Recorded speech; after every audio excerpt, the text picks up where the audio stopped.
Puji Tuhan, selamat pagi, salam sejahtera bagi kita semua. Kembali lagi bersama kami di program Berkat Pagi GPDI Immanuel Garut. Pada saat pagi hari ini kita mau sama-sama kembali lagi belajar di Kitab Daniel. Kita masih membahas dalam Kitab Daniel, di mana pada saat pagi hari ini saya akan membawa di pasal yang ke-10. Daniel pasal 10 ayat yang ke-7 sampai yang ke-8. Di sana firman Tuhan dengan judul perikop penglihatan Daniel di tepi sungai Tigris. Ayat yang ke-7 dan ayat yang ke-8 firman Tuhan berbunyi, hanya aku Daniel melihat penglihatan itu, tetapi orang-orang yang bersama-sama dengan aku tidak melihatnya, tetapi mereka ditimpa oleh ketakutan yang besar sehingga mereka lari bersembunyi. Demikianlah aku tinggal seorang diri. Ketika aku melihat penglihatan yang besar itu, hilanglah kekuatanku. Aku menjadi pucat sama sekali dan tidak ada lagi kekuatan padaku. Firman Tuhan pada saat pagi hari ini datang kepada kita semua, kepada saya dan Bapak Ibu Saudara sekalian, di mana seperti di judul perikop penglihatan Daniel. Di mana ayat yang ke-7 ini mengatakan bahwa hanya Daniel seorang diri yang dapat melihat penglihatan yang orang lain tidak dapat lihat. Nah, bila kita lihat di ayat yang ke-5 sampai yang ke-6, apa yang Daniel lihat, apa yang Tuhan tunjukkan kepada Daniel. Di sana Daniel mengangkat muka, di ayat yang ke-5 sampai yang ke-6, di sana saat Daniel mengangkat muka, ia melihat ada orang yang berpakaian putih, memakai ikat pinggang emas, tubuhnya seperti cahaya kilat, matanya seperti cahaya, lengan dan kakinya berkilau, dan suaranya seperti gaduh orang banyak. Bila kita melihat di ayat yang ke-5 sampai yang ke-6 ini, ciri-ciri orang yang Daniel lihat tersebut adalah Tuhan Yesus Kristus itu sendiri. Kenapa kok cuma Daniel yang dapat penglihatan seperti itu? Kenapa orang lain tidak bisa seperti Daniel? Kita lihat di ayat yang kedua sampai yang ketiga, masih di pasal 10, ayat 2 dan yang ketiga. Di sana firman Tuhan berbunyi, pada waktu itu aku, Daniel, berkabung 3 minggu penuh. Makanan yang sedap tidak kumakan, daging dan anggur tidak masuk ke dalam mulutku. Dan aku tidak berurap sampai berlalu 3 minggu penuh. Di mana di ayat yang kedua dan yang ketiga ini, di sini mengatakan bahwa Daniel berdoa. Bahkan bukan hanya berdoa yang Daniel lakukan. Kita lihat di ayat yang ketiga, dia tidak memakan makanan yang enak.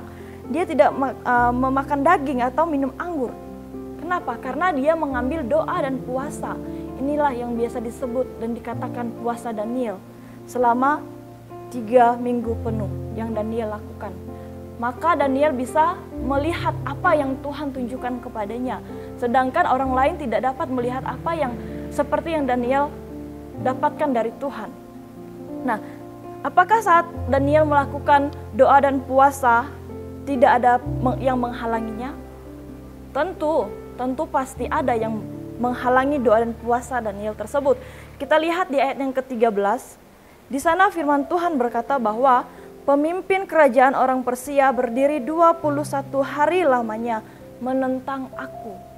Di sini orang-orang yang pemimpin kerajaan Persia menentang Daniel. Namun kita baca ayat selanjutnya, namun salah seorang dari pemimpin-pemimpin terkemuka datang menolong aku dan aku meninggalkan dia di sana berhadapan dengan raja-raja orang Persia.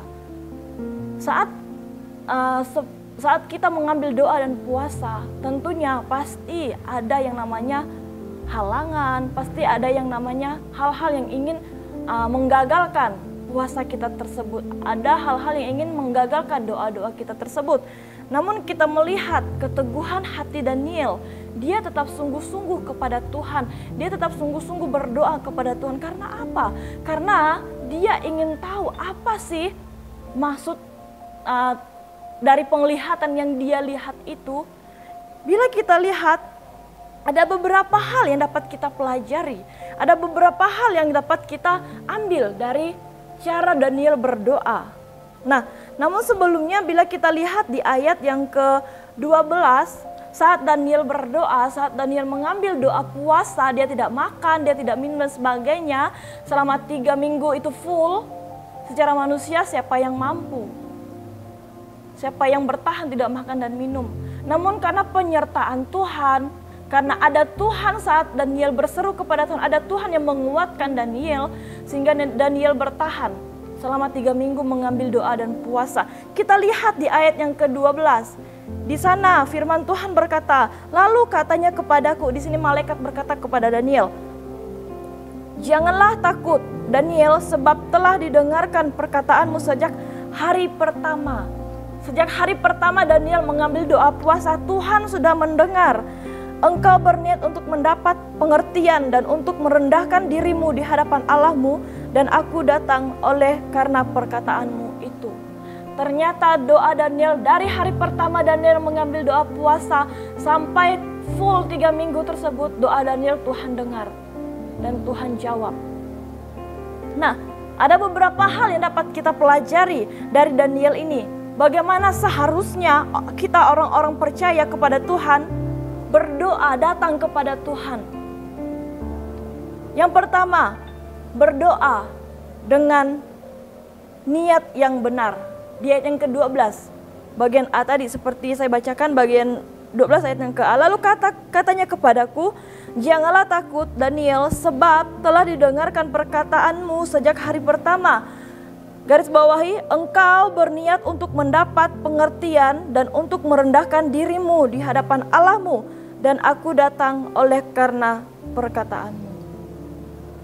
Di mana di sini ada niat, ada kerinduan dari hati Daniel untuk datang kepada Tuhan. Karena dia ingin tahu apa sih arti dari penglihatan yang Tuhan tunjukkan kepadanya.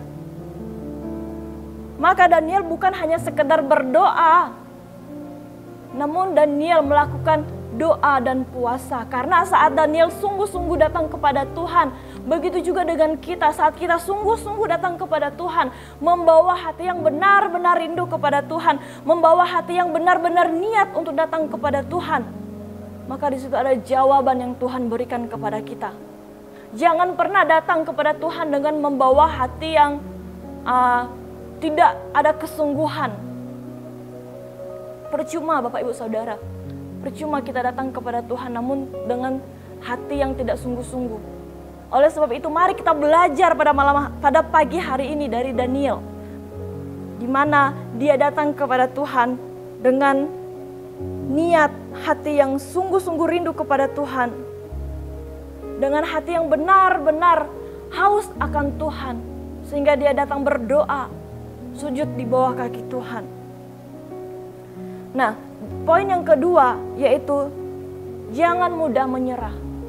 Kita lihat kegigihan Daniel, ketekunan Daniel. Bila kita lihat di pasal-pasal sebelumnya, di pasal yang ke-9, pasal yang sebelumnya dikatakan bahwa Daniel dalam satu hari itu 3 kali berdoa. Luar biasa.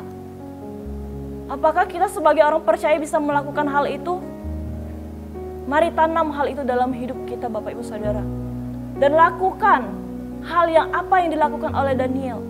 Saat dia datang kepada Tuhan, saat dia berdoa kepada Tuhan, dia tidak menyerah. Mungkin hari pertama secara manusia kita berpikir bahwa doa-doa itu belum dijawab oleh Tuhan. Kita melihat apakah Daniel menyerah? Tidak. Daniel tidak menyerah selama 30 hari. Dia tetap terus berdoa dan berpuasa. Hanya untuk dia mengetahui apa arti dari penglihatan yang dia lihat yang Tuhan berikan kepadanya.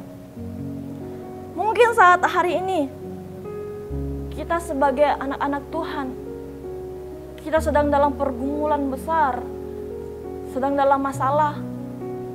Kita bingung mau kemana, kita bingung mau harus berbuat apa. Mari datang kepada Tuhan. Punya hati yang rindu untuk berdoa kepada Tuhan, untuk berkomunikasi dengan Tuhan.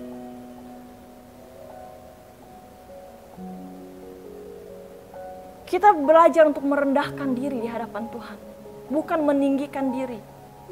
Apalagi kita anak-anak Tuhan.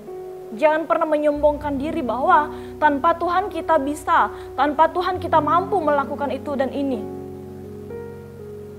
Kita harus menyadari bahwa hidup kita tanpa ada Tuhan, kita tidak mampu, Bapak Ibu Saudara. Namun satu hal yang harus kita ingat. Kalau kita satu hari kita berdoa, belum dijawab oleh Tuhan, bukan berarti Tuhan tidak mendengar. Bukan berarti Tuhan membiarkan doa-doa kita tersebut. Tetap kita terus-menerus berdoa, terus-menerus mencari Tuhan. Jangan pernah kita menyerah untuk mencari Tuhan. Jangan pernah kita menyerah untuk memberikan waktu kita untuk Tuhan.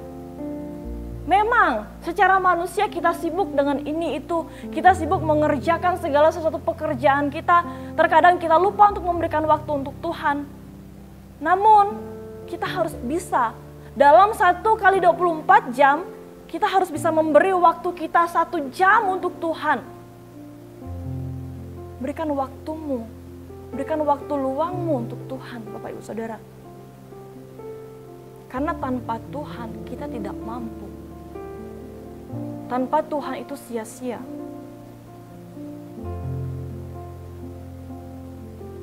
Ketidaksabaran dan ketidakmengertiannya kita sebagai manusia, itu yang terkadang kita meragukan apa yang akan Tuhan kerjakan dalam hidup kita. Itu yang membuat kita menganggap bahwa diri kita hebat. Ketidakkesabaran dan ketidakmengertian kita akan kehendak Tuhan, itu yang membuat kita menjadi putus asa dan tidak mau berdoa lagi kepada Tuhan. Padahal firman Tuhan sudah jelas katakan dalam kitab Matius 21 ayat yang ke-22. Di sana firman Tuhan katakan, apa saja yang engkau minta kepadaku dengan penuh kepercayaan, maka kamu akan mendapatkannya. Firman Tuhan yang berkata seperti ini, bukan saya. Firman Tuhan jelas mengingatkan kepada kita bahwa apa saja yang kita mintakan kepada Tuhan dengan penuh kepercayaan kita, Tuhan akan memberi, Bapak Ibu Saudara. Oleh sebab itu, jangan pernah kita berhenti untuk berdoa. Jangan pernah kita berhenti untuk berseru memanggil nama Tuhan. Jangan pernah kita berhenti untuk memberikan waktu kita untuk Tuhan. Nah, disitulah Tuhan mau melihat. Saat kita merasa kita tidak mampu, saat kita merasa kita tidak sanggup, mari datang kepada Tuhan. Dan saat doa-doa kita belum dijawab oleh Tuhan, Tuhan mau melihat kesungguhan hati kita datang kepadanya. Tuhan mau melihat bahwa kita serius datang kepada Tuhan dengan kerendahan hati. Oleh sebab itu mari, pagi hari ini kita sama-sama belajar dari Daniel yang selalu setia berdoa kepada Tuhan, mau merendahkan dirinya kepada Tuhan, dan mau bersandar sepenuhnya kepada Tuhan. Kiranya firman Tuhan pada saat pagi hari ini dapat menjadi berkat bagi kita semua dan membuat kita semakin giat untuk berdoa, semakin giat berseru kepada Tuhan. Kiranya Tuhan Yesus memberkati. Immanuel, Allah beserta kita. Perlu Kau Tuhan.